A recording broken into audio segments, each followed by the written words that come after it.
पुराने जमाने में किसी गांव में एक बूढ़ा आदमी रहता था।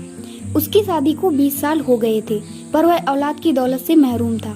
भगवान की कृपा से बूढ़े की औरत के पांव भारी थे। नई नई चीजें खाने को उसका जी चाहता था।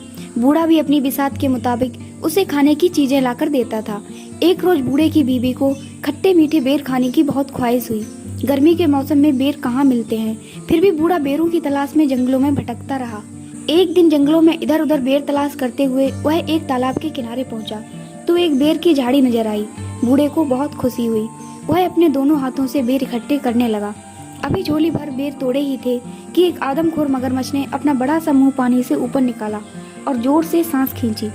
उसके सांस लेने से एक जोरदार आंधी चली और बूढ़ा कमजोरी की वजह से अपने को ना संभाल पाया और तालाब में गिरा। बूढ़ा अपने आप को संभालते हुए किनारे तक पहुंचना ही चाहता था कि मगरमच्छ ने उसके पांव पकड़ लिए। आज मैं तुझे खाऊंगा, मगरमच्छ ने लार टपकाते हुए कहा। क्यों? मुझे तू क्यों खाएगा?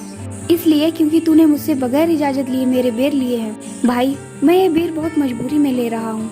मेरी बीवी की हालत कुछ ऐसी है, मैं और मेरी बीवी अब और ज्यादा इंतजार नहीं कर सकते। बूढ़ी की बात सुनकर मगरमच्छ समझ गया। ओह, अगर यह बात है तो मैं तुझे नहीं खाऊंगा। तू अपनी राह ले, लेकिन मेरी एक शर्त है। क्या शर्त है? बूढ़े ने कहा।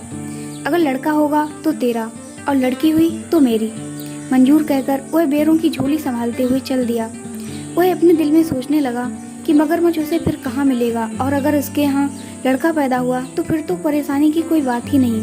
बूढ़ा अपनी बीवी की आवभगत में कोई कमी नहीं करता था और एक दिन बूढ़े के घर एक खूबसूरत और बहुत तंदुरुस्त लड़की पैदा हुई। बच्ची को देखकर उसे मगरमच्छ की बात याद आई तो वह कांप उठा। ऐसी मन्नतों और मुरादों की लड़की मगरमच्छ के पेट में जाए, यह सब सोचकर बूढ़ा दुख से कांपने लगा। उसने सोचा कि अब वह कभी तालाब के किनारे नहीं जाएगा।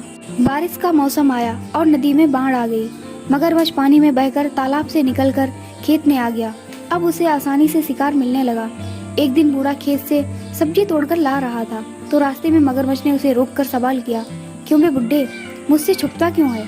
तू मुझसे छुपकर कहाँ भागेगा? सीधी तरह बता, तेरे यहाँ लड़की हुई है लड़का? लड़की हुई है, बूढ़े ने सहमी हुई आवाज में कहा।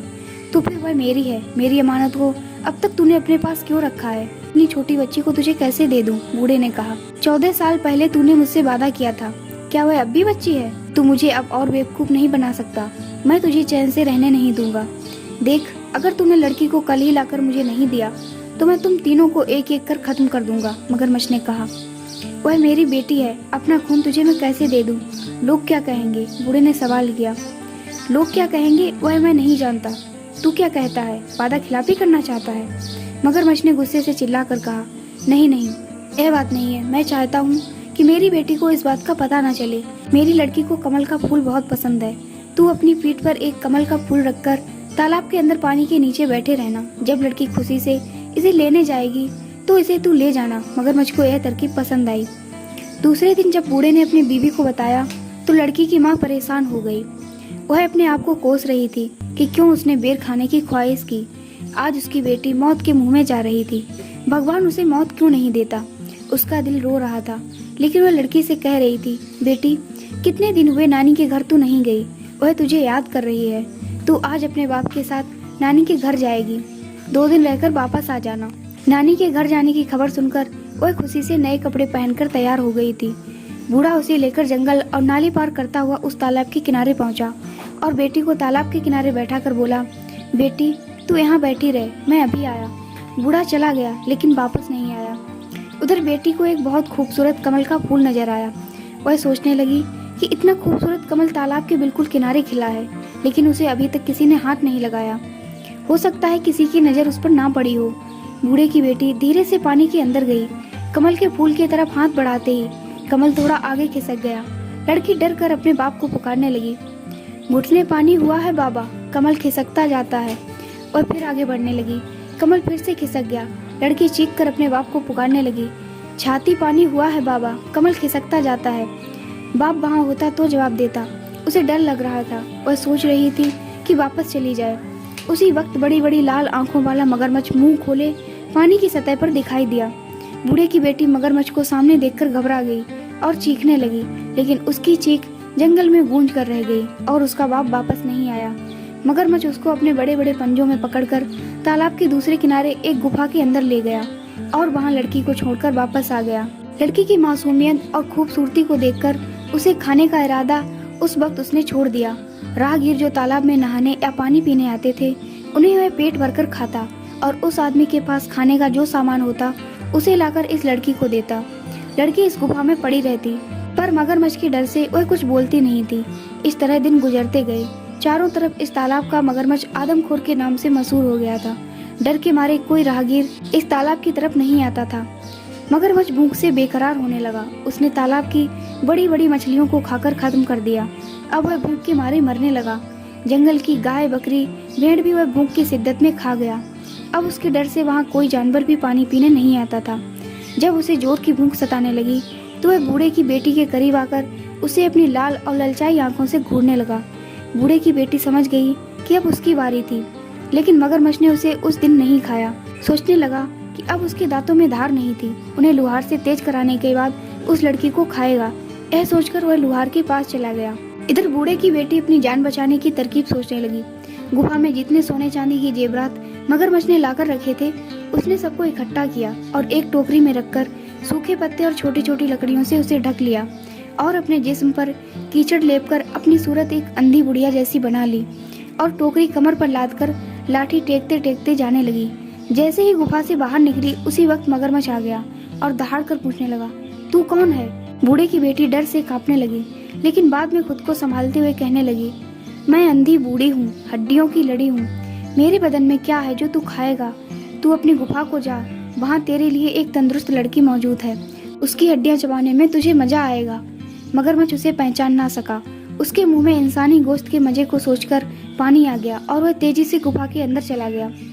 बूढ़े की बेटी उससे छुटकारा मिलते ही घबराकर दौड़ने लगी और घने जंगल में गुम हो गई। वह सोच रही थी कि जिस माँ बाप ने उसे धोखा देकर मगरमच्छ के हवाले कर दिया, वह उनके पास नहीं जाएगी। वह यही कुछ सोचते हुए घने जंगल में चली जा रही थी कि उसे शेर की गरज सुनाई दी। उसका दिल जोर जोर से धड़कने लगा। वह खौफ के मारे इधर उधर छुपने की जगह ढूंढने लगी।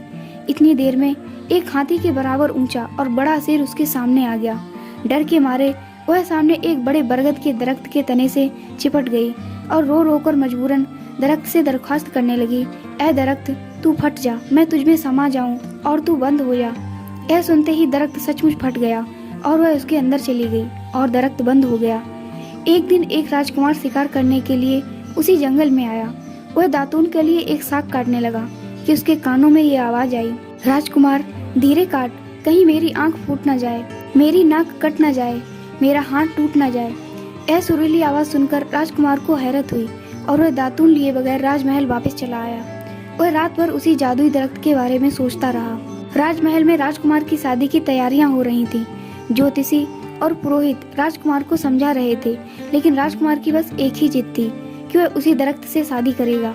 अगर उसकी शादी उस दरख्त से नहीं हुई तो वह अपनी जान दे देगा। राजकुमार राजा की इकलौती औलाद था। उसकी नज़र में शादी की अहमियत बेटे की जिंदगी से कम ही थी, इसलिए राजकुमार की ख्वाहिश पूरी की गई। उसी दरख्त के साथ उसकी शादी की रस्म अदा की गई। राजकुमार ने उस दरख्त को वहां से उखाड़कर अपने महल के पास बाग में लगवा लिया। बूढ़ी की बेटी रात गए दरख्त से निकलती और महल के अंदर जाकर सब काम पूरे करती और सुबह होते ही वापस दरख्त के अंदर चली जाती। एक रोज राजकुमार ने छुपकर बूढ़े की बेटी के ये सब काम देखे। दूसरे दिन जब बूढ़े की बेटी दरख्त से निकलकर महल के अंदर गई तो राजकुमार ने उस दरख्त को आग लगाकर भस्म कर दिया। बूढ़े की बेटी दौड़ते हुए आई और बोली, तुमने यह क्या किया? इस पर राजकुमार ने कहा, इतना बड़ा महल है, तुम इसमें रह सकती हो, इस खूबसूरत बाग में घूम सकती हो, बेवजह इस दरख्त के अंधेरे में क्यों सड़ती रहती हो? और फिर मैं तुमसे बेइंतहा मोहब्बत करता हूँ। मैंने तुम्हें अपनी रानी बना लिया है। मैं तुम्हारे बिना जी नहीं सकूंगा। लड़की तो सिर्फ मोहब्बत की भूखी थी। लड़की को लगा कि जैसे सारे जहाँ की खुशी उसे मिल गई हो। उस दिन के बाद दोनों राजमहल में हंसी खुशी रहने लगे। वीडियो को पूरा देखने के लिए बहुत बहुत धन्यवाद।